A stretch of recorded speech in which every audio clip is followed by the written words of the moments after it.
Hello, everybody. My name is Alan Mullinax, and I was a previous Bible quizzer of 10 years. I'm from Durham, North Carolina, First Pentecostal Church, and I'm going to talk a little bit about quoting. There's a few topics, and this is the first topic I will cover briefly. Quoting is probably the most imperative thing, the most important thing a quizzer can do on a day-to-day basis to be successful. Quoting is essential. You cannot bypass quoting if you want to be successful. Quoting, there's a lot of different methods, a lot of different things you can do, but I'm going to cover just a couple basic things. Out of order is something that I will cover instead of in order. That's quite easy. So I'm just going to cover the out of order prospect of quoting. Recommendations is obviously getting the color-coded verse cards and Bible quizzing. These are from a couple years ago in 2015 from Proverbs, but get the verse cards. The color-coded verse cards has all the information that you need, and what you do is you just shuffle up your cards after you learn a few chapters in Galatians this year. So after you learn the first couple chapters, just start shuffling them up and quoting them out of order. And this goes into referencing as well. And I will include referencing with out of order because they're the same pretty much.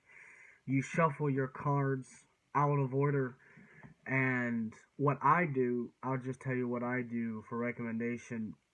I will take the cards, shuffle them out of order by chapter. So Galatians chapter 1 and chapter 2.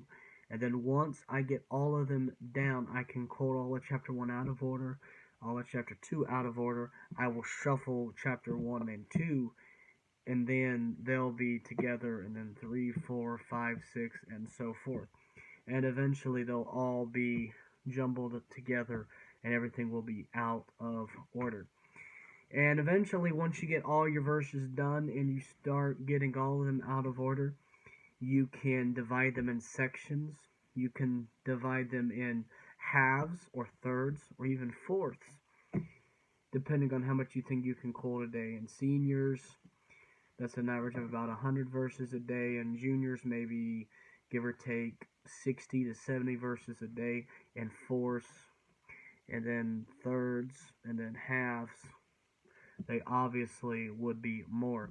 So just shuffle up your cards and quote at least half or even a third of your verses every day out of order. And this will improve your referencing for out of order. But you got to quote every day. It's imperative that you quote every single day. Speed quoting it's not something that comes for the beginner, the novice, amateur, but it comes through time. When I first started quizzing several years ago, it took me a long time to develop the skill of quoting skillfully at a speedful level. It takes time, and it takes a lot of hard work and dedication to get to that. So don't fret, don't worry if you can't do that your first year, even 2 years. It takes time, but that will come if you quote every single day. You need to quote every day, because if you do not, you will eventually slack off, and you will tell, and not just you, but everybody else will tell. And this concludes our discussion regarding 1 and 2 time words, statement endings, and questions where they begin and where they end.